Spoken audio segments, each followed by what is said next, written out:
प्यारे विद्यार्थियों, आप सभी का एक बार फिर से स्वागत है राजकीय महाविद्यालय चौमेला के YouTube चैनल पर। मैं विवेक शर्मा, सहायक आचार्य समाजशास्त्र, आज आपके लिए टॉपिक लेकर आया हूं समिति, जिसको हम एसोसिएशन भी बोलते हैं। मनुष्य एक सामाजिक प्राणी है और इस रूप में उसकी असंख्य आवश्यकताएं हैं। अपने अस्तित्व को बनाए रखने और समुदाय में अपने जीवन को ठीक प्रकार से चलाने के लिए इन आवश्यकताओं की पूर्ति आवश्यक है। अपनी इन विभिन्न प्रकार की आवश्यकताओं की पूर्ति के लिए व्यक्ति कई तरीके अपना सकता है। अपने कुछ लक्ष्यों की पूर्ति के लिए अन्य लोगों के साथ मिलकर उनके साथ सहयोग करके किसी संगठन की स्थापना करके कार्य करना ही समिति को जन्म देता है। समिति का अर्थ, जब कुछ लोग मिलकर अपनी आवश्यकताओं या उद्देश्यों की पूर्ति के लिए सहयोग करते हैं, संगठन बनाकर प्रयत्न करते हैं, तो ऐसे संगठन को ही हम समिति कहते हैं। चलिए अब हम समिति की परिभाषाओं पर चर्चा करें। मैकाइवर एवं पेज के अनुसार समिति मनुष्यों का एक समूह है जिसे किसी सामान्य उद्देश्य या उद्देश्यों को प्राप्त करने के लिए संगठित किया गया है। अपनी इस परिभाषा में उन्होंने एक व्यक्तियों के एक समूह जो अपने सामान्य उद्देश्य या उद्देश्यों को प्राप्त करने के लिए संगठित हुआ है, उसे क्या कहा है? समिति कहा है। यानी कि इसका जानबूझकर निर्माण किया जाता है। अपनी किन्हीं विशेष सामान्य या कुछ उद्देश्यों को लेकर जब इसको बनाया जाता है तो उसे हम इसे समिति कहते हैं। फेयरचाइल्ड के अनुसार समिति एक ऐसा संगठनात्मक समूह है जिसका निर्माण सामान्य उद्देश्यों की पूर्ति के लिए किया गया है, जिसका अपना आत्मनिर्भर प्रशासकीय ढांचा तथा कार्यकर्ता होते हैं। तो अपनी इस परिभाषा में उन्होंने ये बताया है हमें कि एक संगठन वाला समूह होता है जिसका निर्माण कुछ उद्देश्यों की पूर्ति के लिए जानबूझकर किया गया है और ये अपना एक आत्मनिर्भर प्रशासकीय ढांचा और कार्यकर्ताओं को भी रखता है। अब हम चर्चा करेंगे गिन्सबर्ग के अनुसार।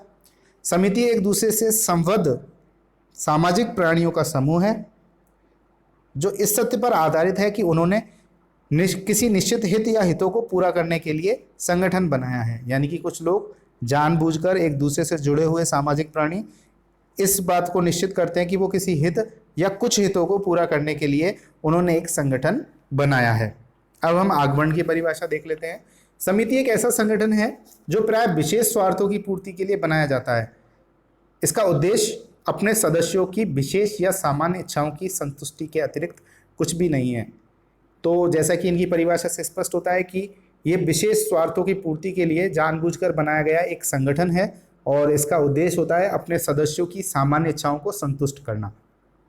तो अब तक हमने जितनी भी परिभाषाएं पढ़ी उससे स्पष्ट हो चुका है कि समिति को मनुष्य के विचारपूर्वक बनाए गए ऐसे संगठन के रूप में हम परिभाषित कर सकते हैं जिसके एक या कुछ उद्देश्य होते हैं और साथ ही जिसकी अपनी एक कार्य प्रणाली भी होती है, उसके अपने कार्यकर्ता भी होते हैं।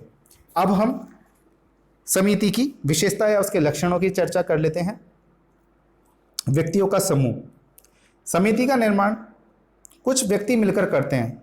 क्योंकि व्यक्ति मूर्त प्राणी है, अतः समिति का जो संगठन है वो भी कैसा है? मूर्त होता है। अगली विशेषता है इसकी निश्चित उद्देश्य। समिति के एक या कुछ निश्चित उद्देश्य होते हैं। कुछ व्यक्ति अपने सामान्य हितों को लेकर ही एक समिति का गठन करते हैं। किसी उद्देश्यहीन समूह को हम समिति नहीं कह सकते हैं। विचारपूर्वक स्थापना। समिति एक विचारपूर्वक स्थापित किया गया संगठन है जब कुछ लोग सामूहिक रूप से मिलकर अपने किसी उद्देश्य या कुछ उद्देश्यों को पूरा करना चाहते हैं तो वे एक संगठन का निर्माण करते हैं और इसी संगठन को हम समिति कहते हैं। एक निश्चित संगठन। प्रत्येक समिति का एक निश्चित संगठन होता है। संगठन के अभाव में कोई भी समिति अपने उद्देश्यों को ठीक प्रकार से प्राप्त नहीं कर सकती। किसी भी भीड़ को संगठन के अभाव में समिति नहीं माना जा सकता। अगली विशेषता है नियमों पर आधारित। प्रत्येक समिति के अपने कुछ नियम, उपनियम आदि होते हैं जिनके माध्यम से सदस्यों के आचरण को नियमित किया जाता है। ऐसे नियमों में सदस्यता संबंधी योग्यता, सदस्यता शुल्क, कार्य प्रणाली आदि आते हैं। ऐच्छिक सदस्यता। किसी भी समिति का सदस्य बनने या नहीं बनना पूर्णतः व्यक्ति की इच्छा पर निर्भर करता है।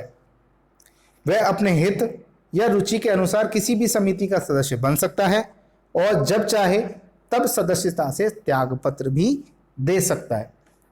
अस्थायी प्रकृति। समिति साधारणतः कुछ उद्देश्यों की प्राप्ति के लिए विचारपूर्वक बनाई जाती है और उन उद्देश्यों के पूरा होने पर उस समिति को समाप्त कर दिया जाता है। उदाहरण के रूप में शिक्षण संस्थाओं में छात्र कुछ मांगों को लेकर विद्यार्थी संघर्ष समिति का गठन करते हैं और अपना आंदोलन चलाते हैं। उन मांगों के पूरा हो जाने पर संघर्ष समिति भंग कर दी जाती है। औपचारिक संबंध। व्यक्ति समिति के सदस्यों के बीच पाए जाने वाले संबंधों की प्रकृति औपचारिक होती है। व्यक्ति अपने विभिन्न उद्देश्यों की पूर्ति के लिए भिन्न भिन्न समितियों की सदस्यता ग्रहण करता है और इन समितियों के सभी सदस्यों के साथ सामान्यतः घनिष्ठता के संबंध स्थापित नहीं कर पाता। अगली इसकी विशेषता है साध्य नहीं होकर साधन। कोई भी समिति साधारणतः कुछ उद्देश्यों की पूर्ति का साधन मात्र होती है, अपने आप में साध्य नहीं। कोई व्यक्ति किसी क्लब का सदस्य मनोरंजन संबंधी उद्देश्यों की पूर्ति के लिए बनाता है तो क्लब उसके मनोरंजन का साधन है, न कि अपने आप में साध्य। तो अब तक हमने चर्चाएं की समिति की विशेषताओं की या उनके लक्षणों की। अब हम समिति के कुछ उदाहरण जान लेते हैं। समिति के विभिन्न प्रकार पाए जाते हैं, जैसे आर्थिक, राजनीतिक, धार्मिक, शैक्षणिक, सांस्कृतिक एवं मनोरंजनात्मक समितियां। समिति के उदाहरण के रूप में व्यापारिक समितियां, मजदूर संगठनों, व्यावसायिक समितियों, सहकारी समितियों, सुधार आंदोलन संगठनों, राजनीतिक दलों, पंचायतों, विभिन्न समाज कल्याण समितियों, धार्मिक समाज, प्रार्थना समाज, रामायण मंडल, कॉलेज, वैज्ञानिक समाज, कलात्मक समाज, संगीत मंडल, व्यायामशाला, परिवार, महिला संगठन, साहित्य परिषद आदि ये सभी समिति के उदाहरण हैं। कभी कभी किसी संगठन के संबंध में यह भ्रम उत्पन्न हो जाता है कि उसे समिति माना जाए अथवा नहीं। ऐसे संगठनों में परिवार एवं राज्य आते हैं, जिन पर यहाँ हम समिति के उदाहरण के रूप में विचार करते हैं। क्या परिवार एक समिति है? परिवार को कुछ लोग एक समुदाय मानते हैं, जबकि वास्तव में ये एक समिति है।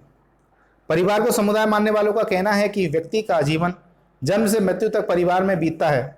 परिवार में ही बच्चे जन्म लेते हैं, पलते हैं और अपना जीवन व्यतीत करते हैं और अंत में यहीं उनकी मृत्यु हो जाती है। इस प्रकार व्यक्ति का सारा जीवन परिवार में ही बीतता है, इसलिए परिवार एक समुदाय है। परंतु यह बात किसी आदिकालीन परिवार के लिए ही कही जा सकती है, आधुनिक परिवारों के लिए नहीं। आधुनिक युग में कुछ निश्चित उद्देश्यों को लेकर परिवार की स्थापना की जाती है। परिवार अपने सदस्यों की कुछ महत्वपूर्ण आवश्यकताओं की पूर्ति अवश्य करता है, परंतु वर्तमान में व्यक्ति की सभी आवश्यकताओं की पूर्ति यहाँ संभव नहीं है। यही कारण है कि व्यक्ति परिवार के अलावा अनेक अन्य समितियों का सदस्य बनता है। यद्यपि यह सही है कि परिवार बच्चों के लिए समिति में कुछ परिवार बच्चों के लिए समिति से कुछ अधिक ही है, परंतु जैसे जैसे बच्चे बड़े होते हैं वैसे वैसे वे नवीन परिवारों की स्थापना और अनेक अन्य समितियों का सदस्यता ग्रहण कर लेते हैं। क्या राज्य एक समिति है? राज्य एक समिति है। विद्वानों का कहना है कि राज्य की स्थापना कुछ व्यक्तियों के द्वारा कुछ विशिष्ट उद्देश्यों की प्राप्ति के लिए सोच समझकर की जाती है, अतः राज्य एक समिति है। इसका संबंध प्रमुखतः समुदाय के राजनीतिक जीवन के साथ पाया जाता है।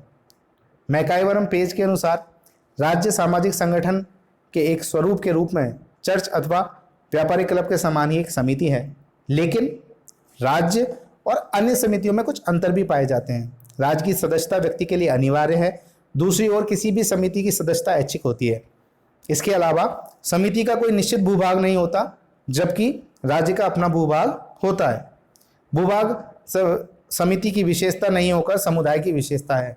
राज्य की अपनी प्रभुसत्ता या प्रभुत्व शक्ति होती है, जिसके माध्यम से वह कानून बनाकर एक निश्चित प्रकार का व्यवहार करने के लिए लोगों को बाध्य कर सकता है। प्रत्येक राज्य की अपनी एक सरकार भी होती है और राज्य के संपूर्ण क्षेत्र में कानून और व्यवस्था बनाए रखने की दृष्टि से महत्वपूर्ण भूमिका निभाती है।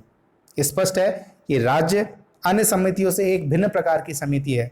इसे विशिष्ट प्रकार की महासमिति, ग्रेट एसोसिएशन माना जा सकता है। चलो बच्चों, अब हम समिति और समाज में अंतर को जानें।